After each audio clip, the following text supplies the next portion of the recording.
Hello दोस्तों। तो आप सभी का स्वागत है पेड फ्री कोर्स में एपिसोड नंबर 2। जी हाँ दोस्तों, पहला एपिसोड मैंने बनाया वह एक बहुत ही बेसिक था। बहुत ही बेसिक था और ये मोबाइल स्क्रीन से था कि लोगों को बताना, कुछ के पास लैपटॉप की सुविधा नहीं होती है, तो मैं उनके लिए बताया था। लेकिन आज से हमारा एडवांस लेवल में कोर्स चलेगा। लेकिन एडवांस लेवल में भी आपको बेसिक जानना बहुत जरूरी है। जी हाँ दोस्तों, आप क्योंकि ट्रेडर में कुछ आप शेयर मार्केट में देखते होंगे, नए लोग आते हैं, दो चार बातें सीखी और पैसा लगाना चालू। दोस्तों, शेयर मार्केट कोई ऐसी चीज नहीं है कि आप आके उसमें घुस गए और आप प्रॉफिट कमाना चालू कर दोगे। नहीं दोस्तों, ये गलत बात है। अधूरा ज्ञान हमेशा खतरनाक होता है। जी हाँ दोस्तों, अधूरा ज्ञान हमेशा खतरनाक होता है। तो दोस्तों, हम यहां से आपको बेसिक से एडवांस तक ले जाएंगे। आपको ट्रेड शेयर मार्केट का हर चीज, छोटी से छोटी बारीक चीज बताएंगे और वह आपके लिए बहुत इंपॉर्टेंट है। जी हाँ दोस्तों, छोटी सी छोटी चीज आपको जानना बहुत जरूरी है, क्योंकि वही छोटी चीज आपको बहुत बड़ा प्रॉफिट देने वाली है। जी हाँ दोस्तों, मेरे सारे चैप्टर जो मैंने सीखे हुए हैं अपने गुरुओं से, वह मैं सारी नॉलेज, सभी जगह की नॉलेज मैंने हर जगह से सीखा हुआ है। तो मैं सारी नॉलेज आपको अपने इस कोर्स में देने वाला हूं। मेरे इस कोर्स के दोस्तों 100 से 200 वीडियो आएंगे और मतलब ऊपर नीचे हो सकते हैं। मैं अभी कह नहीं सकता हूं कि 100 हो जाए, 150 हो जाए, 200 हो जाए। तो दोस्तों, वो आप सारे वीडियो अगर आप देखेंगे तो उसमें आपको शुरू से लेके ABCD से लेके जेड तक की शेयर मार्केट की नॉलेज होने वाली है। और दोस्तों, अगर उस चीज को आपने फॉलो कर लिया तो मैं इस बात की लिख के गारंटी देता हूं, आप अभी जो ट्रेडर हैं उससे आप 70%, 70 से 80% आप प्रॉफिट कमाएंगे। जी हाँ दोस्तों, आपका जो अभी लॉस हो रहा होगा वो लॉस आपका कम हो जाएगा और आप प्रॉफिट की तरफ बढ़ जाएंगे। जी हाँ दोस्तों, लेकिन आपको उसके लिए आपको जो मेरी बताई हुई नॉलेज है उसको ध्यान से समझना होगा और सारी चीजें बेसिक से एडवांस तक मेरे साथ चलना होगा। तो दोस्तों, वीडियो हम स्टार्ट करते हैं। आज हमारे वीडियो का जो चैप्टर है वह है शेयर बाजार से परिचय। दोस्तों, शेयर बाजार से परिचय यानी कि लोग बाग आते हैं, केवल छोटी सी नॉलेज लेके शेयर मार्केट में घुस जाते हैं। उन्हें यही नहीं पता है कि आखिर शेयर बाजार क्या है। तो दोस्तों, हम आज एपिसोड 1 हमने वो कर दिया है, लेकिन एक्चुअल में आज हमारा एपिसोड 1 स्टार्ट हो रहा है। यह आप मोबाइल और लैपटॉप सभी के लिए है। इसमें मैं केवल अभी नॉलेज दे रहा हूं मार्केट की, कुछ ऐसी इंपॉर्टेंट बातों की जो आपके लिए जानना बहुत जरूरी है दोस्तों। तो चलिए दोस्तों, हम चैप्टर 1 स्टार्ट करते हैं। हमारे शेयर बाजार में हम आ जाते हैं तो सबसे पहला सवाल कि कोई निवेश क्यों करे। आखिर शेयर बाजार में हम आते हैं तो शेयर बाजार में ही निवेश क्यों करें, सबसे बड़ी बात। तो दोस्तों, उसका मैंने बहुत ही अच्छे से उदाहरण देके आप लोगों को समझाने की कोशिश की है। ये मैंने PPT बनाई है जिसके माध्यम से आपको मैं पूरी तरह से अच्छे तरीके से समझाने की कोशिश कर रहा हूं। तो दोस्तों, वीडियो अगर आपको अच्छा लगे तो प्लीज दोस्तों वीडियो को लाइक और शेयर जरूर करिएगा और अपने दोस्तों के साथ शेयर करिएगा, क्योंकि ये मेरा पेड फ्री कोर्स है। यानी कि मैंने पेड करके सीखा है, लेकिन मैं आप लोगों को फ्री में प्रोवाइड करा रहा हूं। जी दोस्तों, तो चलिए हम स्टार्ट करते हैं। सबसे पहले दोस्तों, इस सवाल का जवाब देने के से पहले समझते हैं कि अगर निवेश नहीं होगा करेंगे तो क्या हो सकता है। यानी कि हम निवेश क्यों करें, इस सवाल का जवाब देने से पहले हम ये समझते हैं कि अगर हम निवेश नहीं करेंगे तो क्या होगा। इसके लिए मैंने एक एग्जाम्पल बनाया है। जैसे कोई बंदा, ये राम है, ये बंदा राम है, जो ये बंदा खड़ा हुआ है ये राम है। मान लो ये राम है, यह किसी कंपनी में नौकरी करता है जिसकी सैलरी 50,000 पर मंथ है। ओके दोस्तों, इस बंदे की जो सैलरी है वह 50,000 रुपए मंथ है। अब इसका जो सालाना खर्च, सॉरी महीने का खर्च है वह 30,000 है। यानी कि जो अपने ये परिवार में अपना इसका खर्चा जो भी है, इसका रहन सहन जो भी खान पीन है जो है, वो महीने का क्या है 30,000 रुपए। अब इसकी जो मासिक बचत है वह 20,000 रुपए। तो दोस्तों इसकी सैलरी कितनी होगी 50,000, और इसका महीने का खर्चा कितना हो गया 30,000, और जो मासिक में ये बचत करते हैं वह 20,000 करते हैं। हम केवल अभी सिंपल एग्जाम्पल की तरह से इसको समझ रहे हैं दोस्तों। तो इसको हम 20 वर्ष के हिसाब में इसको हिसाब लगाएंगे और समझेंगे कि राम कैसे कितना बचत करता है। ओके दोस्तों, बिना निवेश किए हुए, राम अभी कहीं निवेश नहीं कर रहा है, जो भी पैसा आ रहा है सब कैश अपने पास रख रहा है, बचत कर रहा है, और 20 साल तक ये ना बैंक में डालेगा या कुछ करे, कहीं कुछ भी नहीं कर रहा है। तो हम समझेंगे, बारीकी से समझेंगे और बहुत अच्छे से समझेंगे। आप केवल मेरे वीडियो को बहुत ध्यान से देखिएगा, आपको इस टॉपिक में बहुत ही अच्छी तरीके से आपको समझ में आने वाला है कि हम निवेश शेयर मार्केट में निवेश क्यों करें। सबसे पहली चीज आपको बहुत अच्छे से समझ में आने वाली है। तो दोस्तों, राम की कंपनी कर्मचारियों का बहुत ख्याल रखती है, जो 10% तनख्वाह की बढ़ोतरी 10% करती है हर साल में। जो उनकी तनख्वाह होती है वो 10% बढ़ोतरी करती है, और जो कॉस्ट लिविंग है वो 8% बढ़ाता है। तो दोस्तों यहाँ पे क्या है, जो राम की कंपनी है 10% जो हर कंपनी बढ़ाती है, और यहाँ पे 8% आपका कॉस्ट लिविंग चार्ज रहता है वो बढ़ाती है। तो दोस्तों यहाँ पे राम की जो उम्र है वह 30 साल है। राम कितने साल का है, यहाँ पे 30 साल का है। अब ये नौकरी केवल 50 साल करेगा और यहाँ पे रिटायर होना चाहते हैं, यानी कि यहाँ पे राम है वह 50 साल में रिटायर होना चाहता है कि मैं 50 साल में रिटायर हो जाऊंगा, या कंपनी 50 साल में रिटायर कर देती है, 50 साल के बाद कंपनी काम पे नहीं रखती है। ओके दोस्तों, कमाने के लिए आपके पास 20 साल है, यानी कि राम अभी 30 साल का है तो आपके पास कितना है 20 साल है। 20 साल में आप रिटायरमेंट कर ले लेंगे। ओके दोस्तों। तो अब रिटायरमेंट के बाद राम किस तरह से काम करेगा, राम के खर्चे नहीं बदल पाएंगे। राम हर महीने 20,000 बचाता है, वह कैश में के रूप में बचाता है, कैश यानी नगद के रूप में अपने पास राम सैलरी को रखता है। अब हम चलते हैं नेक्स्ट स्लाइड पे। अब ये देखिए दोस्तों, यहाँ पे हम हर वर्ष का यहाँ पे कैलकुलेशन करेंगे। राम की 50,000 सैलरी थी, 50 इंटू 12 यानी कि 12 मंथ है हमारे पास, तो 50 इंटू 12 तो यानी कि 6 लाख रुपए निकल के आता है।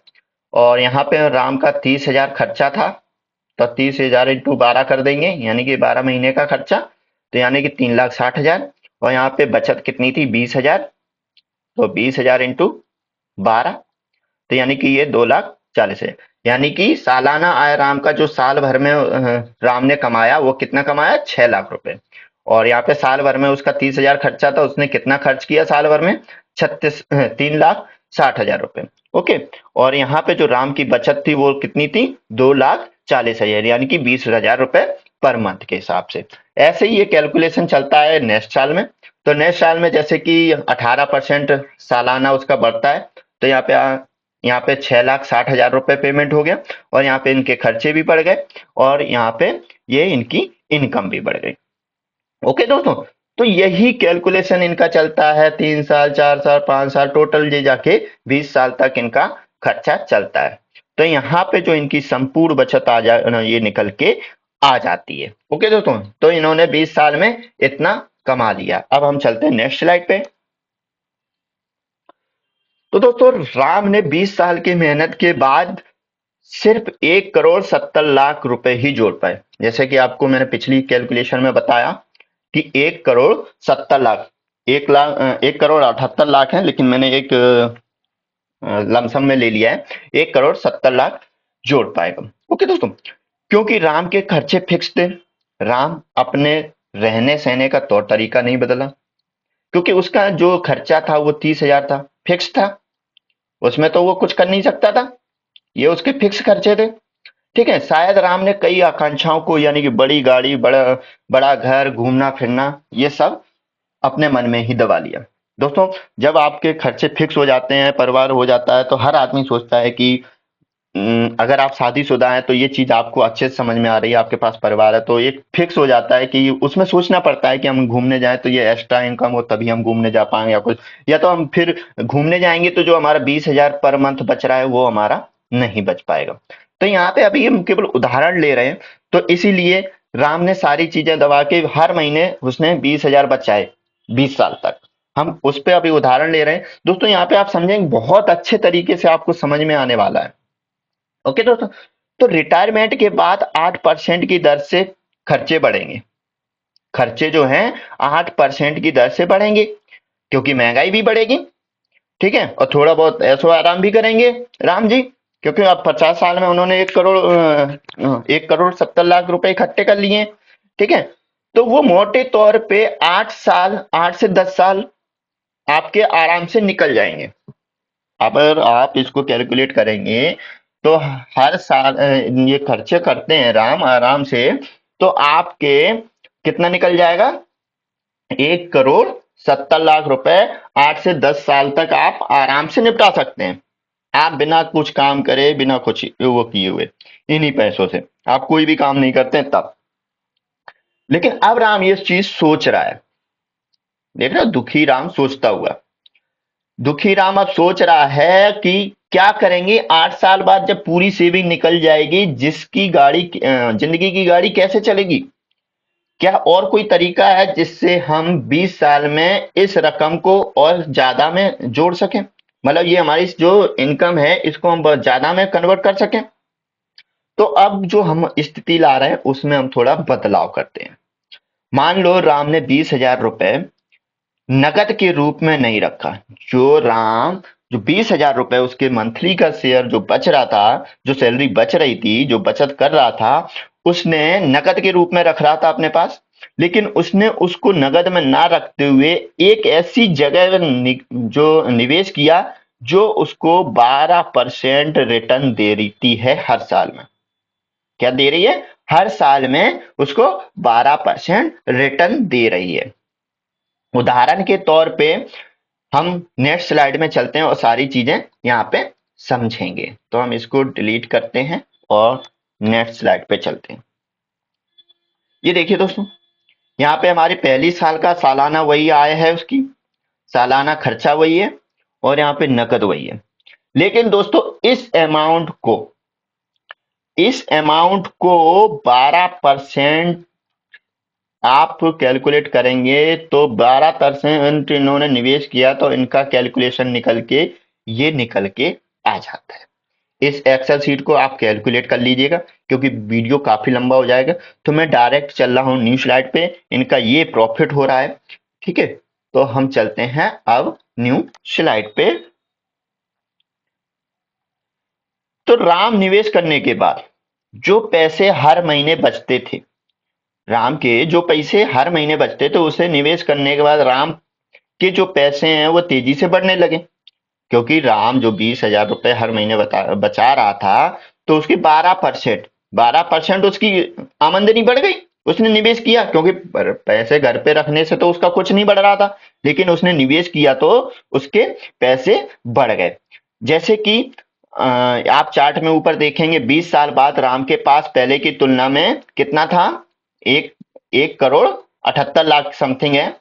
तो यहाँ पे 1,78,00,000 था और यहाँ पे अब राम के पास कितना अमाउंट हो गया है, 4,26,00,000 रुपए। जी, 4,26,00,000 रुपए जुड़ जाएंगे, जो कि 2.4 गुना बढ़त पे है, यानी कि आपका 2.5% के समथिंग बढ़त पे है। तो इसका मतलब साफ है कि रिटायरमेंट के बाद आप अपनी जिंदगी ज्यादा सुकून से काट पाएंगे। अब आपको समझ में आ गया होगा दोस्तों कि निवेश करना क्यों जरूरी है। अब हम चलते हैं नेक्स्ट स्लाइड पे। तो आपको अब समझ में आ गया होगा कि निवेश करना क्यों जरूरी है। जैसे कि कुछ वजह हम जान लेते हैं। महंगाई की दर से निपटने के लिए बढ़ती महंगाई हमारे पैसे की वैल्यू कम करती है। निवेश करने से इस समस्या से निपटा जा सकता है, क्योंकि महंगाई बढ़ती जाती है, रकम हमारी वहीं की वहीं रहती है, तो उस रकम को भी हमें उस महंगाई के हिसाब से बढ़ाना पड़ेगा, तभी हम महंगाई से जूझ पाएंगे, निपट पाएंगे। ठीक है। बड़ी पूंजी, सॉरी दोस्तों, बड़ी पूंजी जोड़ने के लिए ऊपर जो उदाहरण दिया है, जो हमने आपको ऊपर स्लाइड बताई है, वह एकदम साफ है कि राम ने किस तरीके से 20,000 जो सैलरी है वो करे हैं, और अपने महत्वपूर्ण जैसे खर्चे, पढ़ाई, शादी, घर घर खरीदना, इस तरह के कि घूमना फिरना जो भी है, वो सारी चीजें कर ली। अपनी आकांक्षाओं ख्वाहिश को भी पूरा कर लिया, क्योंकि अब उसकी 2.5% इनकम बढ़ी थी, तो अब वो खर्च कर सकता था। अब हम चलते हैं नेक्स्ट क्वेश्चन पे। दोस्तों यहां तक आपको समझ में आ गया है कि हमें निवेश क्यों करना चाहिए, क्योंकि जो आपकी सैलरी बचत है दोस्तों, उसको थोड़ा थोड़ा, मैं ये नहीं कह रहा हूं कि आपके पास 20,000 बच रहा है तो 20,000 हर महीने लगाएं। हम वो सारी चीजें आगे डिस्कस करेंगे बिल्कुल बारीकी से। तो अब हम चल रहे हैं नेक्स्ट स्लाइड पे। दोस्तों अब हमारे पास एक नया क्वेश्चन आता है। अभी तक हमने समझ लिया कि निवेश हम क्यों करें, लेकिन अब हमारे पास क्वेश्चन आता है कि हम कहाँ निवेश करें। आखिर हम जो अपना 20,000 रुपए है, हमें 12% मिलेगा, तो वो 12% हमने कैलकुलेट तो कर लिया, लेकिन वो 12% हमें मिलेगा कहाँ, किस जगह हम निवेश करें। तो उसके लिए हम चलते हैं नेक्स्ट स्लाइड पे, क्योंकि हर चीज का जवाब है और वो आपको सारी चीजों का आंसर बारीकी से धीरे धीरे मिलने वाला है। अब राम सोच रहा है कि अब हमें ये पता चल गया कि निवेश करना क्यों जरूरी है। निवेश करना जरूरी है, आप कहीं पे भी निवेश करो, क्योंकि आप अपनी जो नगद रकम है उसको रख के आपकी रकम नहीं बढ़ने वाली, आपको निवेश तो करना पड़ेगा। अगर आपको पैसे को बढ़ाना है तो निवेश तो करना पड़ेगा। अगला सवाल हमारे मन में ये आता है कि निवेश कहाँ करना चाहिए और किस तरह का रिटर्न की उम्मीद करनी चाहिए। निवेश करने से पहले आपको चुनना होता है एसेट क्लास, एसेट क्लास जो आपके रिस्क लेने की क्षमता से मेल खाता हो। आप जैसा रिस्क ले सकते हैं उस कैटेगरी में आपको ये, मतलब आपको लेना है कि हम किस कैटेगरी में हमारा मेल खाता है, किस तरीके से हम रिस्क ले सकते हैं। तो इन चीजों में जानने के लिए हम चलते हैं नेक्स्ट स्लाइड पे और वहां पे समझेंगे कि हमें निवेश कहाँ करना चाहिए। ओके दोस्तों, अब निवेश करने के लिए हमारे पास चार चीजें हैं।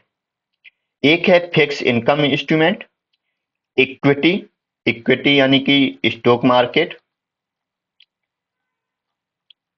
ठीक है, रियल एस्टेट, कमोडिटी। तो ये सारी चीजें हम बारीकी से एक एक करके यहाँ पे स्लाइड बाय स्लाइड समझेंगे। ओके दोस्तों, तो हम चलते हैं नेक्स्ट स्लाइड पे। सबसे पहले आती है फिक्स डिपॉजिट। फिक्स डिपॉजिट दोस्तों आप सभी को पता है, एफडी, तो इसे मुझे ज्यादा समझाने की जरूरत नहीं है, बाकी आप पढ़ लीजिएगा क्योंकि वीडियो काफी लंबा हो जाएगा, काफी लोग बोल रहे होंगे, नाराज होंगे। ठीक है दोस्तों, तो फिक्स डिपॉजिट भी कई तरीके की होती है, जैसे कि बैंक, सरकारी ब्रांड, सरकारी कंपनियों के ब्रांड, कॉर्पोरेट ब्रांड। ठीक है। अब दोस्तों इसमें इनकम कितनी निकल के आती है, जो हमारा एफडी फिक्स डिपॉजिट होता है, तो उसमें अगर 2020 जून 2020 के हिसाब से फिक्स इनकम जो इंस्ट्रूमेंट का रिटर्न देखा जाए तो 6 से 8% के बीच में होता है। अनुमानित है ये मेरा, ऊपर नीचे भी हो सकता है दोस्तों। ये केवल मैंने अनेक अनुमान, जो मैंने अभी तक जो मेरा अमाउंट गया है, मैंने तो उस बेस के अमाउंट पे ये लगा के रखा है, ये ऊपर नीचे हो सकता है। तो यहाँ पे फिक्स डिपॉजिट पे आपका कितना, 6 से 8% आपको रिटर्न मिल रहा है। ओके दोस्तों, अब हम चलते हैं न्यू स्लाइड पे। इक्विटी यानी कि शेयर मार्केट में, इक्विटी में निवेश का मतलब है शेयर बाजार। शेयर बाजार में लिस्ट हुई कंपनियों के शेयर खरीदना, यानी कि कोई भी कंपनी है, मान लो एक्स वाई जेड, कोई भी कंपनी है, उसके हम शेयर खरीद लेते हैं। ठीक है। तो ये दो स्टॉक में चलता है, दो एक्सचेंज में चलता है, बॉम्बे स्टॉक एक्सचेंज और यहाँ पे नेशनल स्टॉक एक्सचेंज यानी कि BSE। आप जैसे कि मार्केट में अभी आएंगे तो ज्यादा लोग जो मार्केट के जानते हैं तो उन्हें पता है, और जो नहीं जानते हैं वो समझ लें, क्योंकि ये आने वाली अगर आप शेयर मार्केट में के साथ चलना चाहते हैं तो ये सारी चीजें आपको बारीकी से समझना जरूरी है। मैंने बताया ना, आपको हर पॉइंट बारीकी से यहाँ पे मिलने वाला है, लेकिन स्टार्टिंग से सारी चीजें आपको क्या मिलेंगी, जीरो से हीरो तक की सारी नॉलेज आपको मिलेगी, जीरो से एडवांस लेवल तक। ओके दोस्तों, जब आप इक्विटी में निवेश करते हैं तो पूंजी या कैपिटल की गारंटी तो नहीं होती, ये बात सही है, कोई गारंटी तो नहीं होती, लेकिन इक्विटी में जो रिटर्न मिलता है वो काफी आकर्षण हो सकता है। भारतीय शेयर बाजार पिछले 15 साल में 14 से 15% यानी कि 14 से 15% आके आसपास रहा है, यानी कि 14%, ये तो एक अनुमानित बता रहा हूं, लेकिन आप किसी स्टॉक में देखेंगे कोई स्टॉक तो 50% देता है, कोई स्टॉक तो ऐसे ऐसे हैं कि 300% तक देता है, और कई स्टॉक तो ऐसे हैं जो 2-3 हजार% एक मंथ में ही सॉरी एक साल में ही रिटर्न देता है। बहुत सारे स्टॉक हैं, आगे वाले चैप्टर में हम सारी चीजें सीखेंगे, बारीकी से देखेंगे, और आपको बहुत अच्छे से समझ में आने वाला है। तो चलिए हम नेक्स्ट स्लाइड में चलते हैं। तो इक्विटी में दोस्तों कई जानी मानी भरोसेमंद कंपनियां हैं जो लंबे समय 20% में तक की कमाई करा आती हैं। जैसे कि मैंने बताया कि कई कंपनियां हैं जो 3,000 तक परसेंटेज तक देती हैं, लेकिन उसकी जरूरत मेहनत और सब्र रखने की जरूरत है। यानी कि आप सोचे कि थोड़े समय में आप इक्विटी यानी स्टॉक से आप पैसा कमा ले, तो वो नहीं हो सकता, आपको सब्र तो रखना पड़ेगा। स्टॉक ऊपर नीचे भी होगा, स्टॉक लेकिन निर्भर आप पे करता है कि आप किस स्टॉक का चयन करते हैं। ओके दोस्तों, अगर आप इक्विटी में निवेश 1 साल से ज्यादा अवधि के लिए करते हैं तो निवेश करने के लिए 1 लाख रुपए तक का मुनाफा टैक्स फ्री रहता है। यानी कि आप 1 लाख रुपए अगर इनकम करते हैं स्टॉक मार्केट से तो आपका टैक्स फ्री रहता है।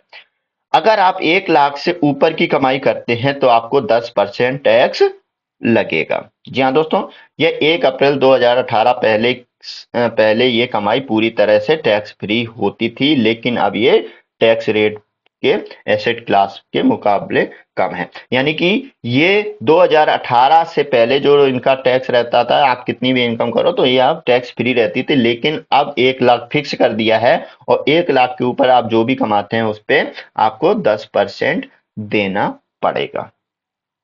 दोस्तों बड़ी इनकम आएगी तो टैक्स देने के लिए कोई नहीं है। देखो जब हम सरकार से कमाएंगे तो सरकार को देना ये हमारे लिए ही फायदेमंद है। अगर हर कोई टैक्स बराबर प्रॉपर भरेगा तो इसका फायदा लौट के हमें ही मिलने वाला है।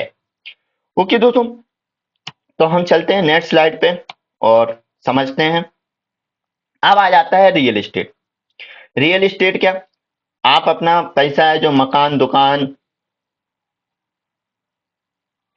जो अपना पैसा है मकान दुकान या जमीन में लगाते हैं। अब दोस्तों इसकी कई चीजें हो सकती हैं। आपने मान लो एक मकान खरीद लिया, प्लॉट खरीद लिया, अब उसको बेचने के लिए कितना समय लग जाएगा, वो उतने में निकल पाएगा कि नहीं निकल पाएगा, और उस जगह में झंझट है या नहीं है। रिस्क तो देखो हर जगह है, इसमें अनुमान लगाना मुश्किल है कि आप कितना प्रॉफिट कर सकते हैं कितना नहीं कर सकते हैं। ये बहुत अच्छा निवेश है, इस समय काफी लोग कर भी रहे हैं, बहुत अच्छा चल रहा है, ठीक है, लेकिन ये आपकी कैपेसिटी के ऊपर है कि आप इसमें कितनी मेहनत कर सकते हैं। तो इस पे मैं ज्यादा चर्चा नहीं करूंगा, हम चलते हैं नेक्स्ट स्लाइड पे। अब आ जाते हैं हम कमोडिटी यानी कि सोना चांदी निवेश कर में, ठीक है। यहाँ पे मतलब सोना चांदी आप खरीद के रख लो, दोनों की कीमत में इजाफा होगा, लेकिन ये 20 साल तक अगर हम रखते हैं तो इसमें कितना परसेंटेज तक हमें मिल पाएगा। अगर कोई चीज है ये हम ले लेते हैं तो कितने परसेंटेज तक हमें मिलेगा, लेकिन जब हम इसे बेचेंगे तो इसमें कुछ परसेंटेज कट के भी बिकता है। आपका कितना भी मिला के तो टोटल मिला के हमने इसको 8% तक यहाँ पे मान के रखा है कि ये 8% तक हमको रिटर्न देगा। ओके दोस्तों, तो अब राम सोच में करें तो अब करें क्या? तो हमने शुरुआती में उदाहरण दिया था, अब उसी को ध्यान रखते हुए पता करने की कोशिश करते हैं। अगर 20 साल के लिए कोई फिक्स इनकम इक्विटी या बुनियादी में निवेश करता है तो कितनी रकम जुड़ेगी? अगर हम फिक्स डिपॉजिट करते हैं तो निवेश किया तो रिटर्न हमारा 9% सालाना मिला, तो हमारा कितना हुआ? 3,03 करोड़ रुपए। और यहाँ पे हम इक्विटी में करते हैं तो अगर 15% हमें मिला तो यहाँ पे हमारा निवेश कितना निकल के आता है? 5.4 करोड़ रुपए, यानी कि 5,40,40,00,000 रुपए। ओके। और बुनियादी यानी कि सोना चांदी में हम अगर करते हैं 8% से जोड़ते हैं तो हमारा कितना निकल के आता है? 3,09,09,00,000 रुपए। ओके। तो यहाँ पे साफ हो गया कि इक्विटी में निवेश करना सबसे बढ़िया है, खासकर जब जब लंबे समय तक आप निवेश करते हैं। तो आपको यहाँ पे आंसर मिल गया होगा, जो हमारा पहला चैप्टर स्टार्ट करने पे सवाल था कि आखिर हम निवेश क्यों करें। तो आपको यहाँ पे क्लियर हो गया होगा कि आखिर हमें निवेश क्यों करना चाहिए। ओके दोस्तों, अब हम चलते हैं नेक्स्ट स्लाइड पे। तो निवेश से जुड़ी कुछ जरूरी बातें। तो दोस्तों यहाँ पे कुछ इंपॉर्टेंट बातें हैं जो आपको समझना बहुत जरूरी है। दोस्तों जब निवेश करते हैं तो ये ध्यान रखना चाहिए कि सारा निवेश एक ही एसेट क्लास में ना हो। यानी कि आप जो हमने 4 निवेश बताए थे, तो आप ये ध्यान दें कि देखो कोई भी अमाउंट एक जगह लगाना खतरनाक है, क्योंकि कोई चीज ऐसी तो है नहीं कि वो फायदा ही फायदा हमें देती रहेगी, वो नुकसान भी दे सकती है। तो दोस्तों आपको अलग अलग एसेट की क्लास में बांट देना बहुत जरूरी है। इस प्रक्रिया को हम क्या कहते हैं? एसेट एलोकेशन कहते हैं। इस प्रक्रिया को हम क्या कहते हैं? एसेट एलोकेशन कहते हैं। ओके दोस्तों, उदाहरण के लिए हम 23 से 25 साल की उम्र वाले युवा को प्रोफेशनल ज्यादा रिस्क ले सकते हैं, क्योंकि उनकी उम्र कम और निवेश के लिए वक्त ज्यादा है। दोस्तों शेयर मार्केट में ज्यादातर कौन ज्यादा फायदा उठा सकता है?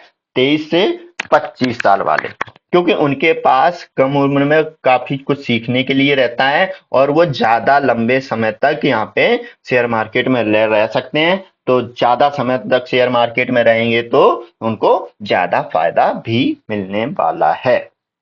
ऐसे में उन्हें कुल निवेश का लगभग 70% इक्विटी में लगाना चाहिए।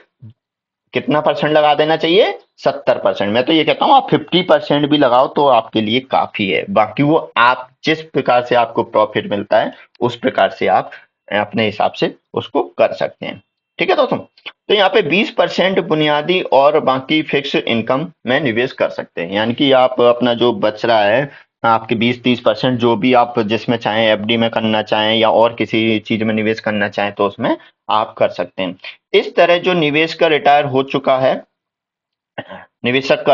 चुका है, कायदे में उसकी कुल निवेशक 80% फिक्स इनकम इंस्ट्रूमेंट में है, यानी कि 10% इक्विटी में और 10% बुनियादी में होना चाहिए। ये जो रेशियो है वो किसी एसेट क्लास में कितना परसेंट निवेश होना चाहिए वो निवेशक के रिस्क की लेने की क्षमता पे निर्भर करता है। ये आपकी रिस्क पे निर्भर करता है कि आप किस एसेट में कितना रिस्क ले सकते हैं और आप कितना कमा सकते हैं। दोस्तों जहां रिस्क ज्यादा होता है वहां आपको कमाई भी ज्यादा मिलती है। यह बात आपको अच्छे से समझ लेना है।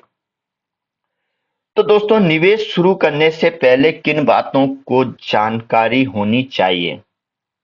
तो दोस्तों कुछ बातें हैं जो हमें जाननी बेहद जरूरी है। तो दोस्तों यहाँ पे रिस्क या जोखिम रिटर्न से जुड़े हुए हैं। ज्यादा रिस्क होगा तो ज्यादा रिटर्न होने की संभावना है और कम रिस्क होगा तो कम रिस्क में कम रिटर्न आएगा। जैसे कि मैं अभी कुछ सेकंड पहले ही मैंने आपको ये बात बोल रहा था, वो वही बात आ गई कि यहाँ पे आप ज्यादा रिस्क लेंगे तो ज्यादा जोखिम लेंगे तो ज्यादा रिटर्न मिलेगा और कम रिस्क लेंगे तो आपको कम रिटर्न मिलेगा। अगर आप चाहते हैं कि निवेश किया गया मूलधन सुरक्षित रहे, अगर आप चाहते हैं कि आपका मूलधन है जो सुरक्षित रहे, भैया हमें तो एक फिक्स मिल जाए और हमें इससे ज्यादा नहीं चाहिए और मेरा नुकसान नहीं होना चाहिए, तो आपको सबसे बढ़िया विकल्प क्या है? Fix deposit. यहाँ पे आपकी वैल्यू कभी भी कम नहीं होती है। यहाँ पे 9% रिटर्न जो भी आपका आप मतलब फिक्स डिपॉजिट बैंक में देने जाएंगे, जितने समय लेने जाएंगे, तो वहां पे पहले ही फिक्स हो जाएगा कि आपको इतना परसेंट यहाँ पे मिलेगा। तो दोस्तों वो उतना परसेंट आपको मिल जाएगा और वो वैल्यू लेकिन उसकी फिक्स रहेगी, आप ऊपर नीचे उसमें नहीं कमा पाएंगे। ठीक है दोस्तों, महंगाई से निपटने में आपकी मदद करेगा। अगर आप इक्विटी में जाते हैं तो इक्विटी आपकी महंगाई से निपटने में मदद करेगा। अगर पुराना डेटा निकाल कर देखा जाए तो पता लगेगा कि लंबे समय से इक्विटी 14 से 15% तक का सालाना रिटर्न दे रही है, लेकिन ध्यान रखें इक्विटी में निवेशक के साथ जोखिम भी जुड़ा हुआ है, ये बात सत्य है। आप ये ना देख के जाएं कि कोई स्टॉक 15% या 100% या 50% दे रहा है, और ये क्या है, देखो एक मार्केट है, कभी ऊपर कभी नीचे रहती है, तो ये भी आपको ध्यान में दे के ही शेयर बाजार में निवेश करना है। जमीन जायदाद या फिर रियल एस्टेट में निवेश करने के लिए आपको एक साथ बड़ी रकम की जरूरत पड़ती है। दोस्तों, इस तरह के निवेश निकलने के लिए काफी वक्त लगता है। जमीन जायदाद आपका कभी भी खरीदा या बेच नहीं सकते। यानी कि आप, मैंने कहा ना, मैंने आपको पहले ही बताया था कि रियल एस्टेट में आपको कोई भी चीजें हैं तो आपको समय ज्यादा लगता है, आपकी प्रॉफिट ज्यादा हो सकती है, लेकिन कोई फिक्स नहीं है कितने समय में कितना निकल के पता पर लगे कि एक प्लॉट को ही बेचने में 5-6 साल लग गए, है ना, आपकी उतनी रकम वो फंसी है, उसका आप रिटर्न भी नहीं ले पा रहे कहीं से भी। ठीक है दोस्तों, यहाँ पे सोना चांदी निवेश करना सुरक्षित विकल्प माने तो, लेकिन इसका रिटर्न बहुत ही ज्यादा आकर्षक नहीं है। यानी कि इनका एक फिक्स रिटर्न है और ये भी ऊपर नीचे होता रहता है। तो अगर आप चाहते हैं तो आप इसकी तरफ भी जा सकते हैं। दोस्तों, अब कुछ जरूरी बातें, ये हमारा लास्ट चैप्टर है आज का। तो दोस्तों, यहाँ पे अपने भविष्य की सुरक्षा के लिए निवेश करें। यानी कि आप कहीं भी निवेश करें, आप जो अपना अमाउंट है, बचत वाला अमाउंट है, तो उसे दोस्तों कहीं ना कहीं तो आपको निवेश करना पड़ेगा, क्योंकि आने वाली महंगाई में हम अपने पैसे को 15 रुपए हैं तो हम उसे 15 पर ही रोक के नहीं रख सकते हैं, उसे हम 16, 17, 20 तक ले जाने की कोशिश तो हमें करनी ही पड़ेगी। उसे 15 से 20 तक हमें ले जाने की कोशिश करनी ही पड़ेगी दोस्तों। तो जो रकम आप अपने लक्ष्य के लिए जोड़ना चाहते हैं वह निवेश के विकल्प के लिए रिटर्न पर निर्भर करती है। दो विकल्प रिटर्न के बीच में थोड़ा सा अंतर रकम पर काफी असर डाल सकता है। दोस्तों, आपका रिटर्न का अगर विकल्प सही होगा तो आप अच्छा रिटर्न ले पाएंगे। ऐसा विकल्प चुने जो रिस्क या जोखिम लेने की क्षमता के मुताबिक है। यानी कि आप जो भी जिस एसेट में आप निवेश करना चाहते हैं, लेकिन आप अपनी रिस्क के हिसाब से करें। ऐसा नहीं है कि आपके रिस्क आप मतलब चाहे पता पड़े आप निवेश करना जाएं और वहां पे पूरा अपना अमाउंट ही गवा दें। इसीलिए कहते हैं पहले शेयर मार्केट में अगर आप घुस रहे हो, शेयर मार्केट में अगर जा रहे हो, तो सबसे पहले उसे सीखें, समझें दोस्तों। क्योंकि अगर आप कोई भी कोर्स करते हो, मैं एक एग्जांपल और देना चाह रहा हूँ, इसमें मैंने नहीं किया है, लेकिन मैं एक एग्जांपल देना चाह रहा हूँ। कोई भी आप पढ़ाई करते हो तो दोस्तों वहां पे पढ़ाई में आप हर चीज को पढ़ते हो कि नहीं पढ़ते हो? सारी चीजें आप पढ़ने के बाद ही कोई कोर्स को कंप्लीट कर पाते हो। तो शेयर मार्केट आपको क्यों लगता है कि हम 2-4 दिन बस नॉलेज लिया थोड़ा सा और घुस गए और पैसा कमाना स्टार्ट? नहीं दोस्तों, हमें उसके लिए बहुत सारा काम सीखना पड़ता है, बहुत सारी एनालाइज करनी पड़ती हैं, तब शेयर मार्केट में कहीं प्रॉफिट मिल पाता है। ओके दोस्तों, अगर आप महंगाई के दर पर असर सुरक्षित रहना चाहते हैं तो आपको पूरे निवेश का कुछ हिस्सा इक्विटी में होना जरूरी है। जी हाँ दोस्तों, अगर आप अपने जो महंगाई के हिसाब बढ़ते हुए में अगर आप करना चाहते हैं तो आप थोड़ा बहुत हिस्सा स्टॉक में जरूर डालें, जिससे कि आपका निवेश बढ़ता रहे और आपकी रकम भी बढ़ती रहे। ओके दोस्तों, तो आज का चैप्टर हमारा यहीं पे फिनिश हो रहा है। और आपको वीडियो अगर अच्छा लगा है तो प्लीज दोस्तों वीडियो को लाइक करिएगा, सब्सक्राइब करिएगा और नोटिफिकेशन पे टिक करिएगा, जिसके आने वाले चैप्टर आपको मिल जाए। और आप यहाँ तक बने हैं मेरे वीडियो में तो आपका बहुत बहुत धन्यवाद दोस्तों। वीडियो को सब्सक्राइब करिएगा। तो आज का वीडियो हम यहीं समाप्त करते हैं और देखने के लिए आपका बहुत बहुत धन्यवाद। ओके दोस्तों, थैंक यू, बाय बाय।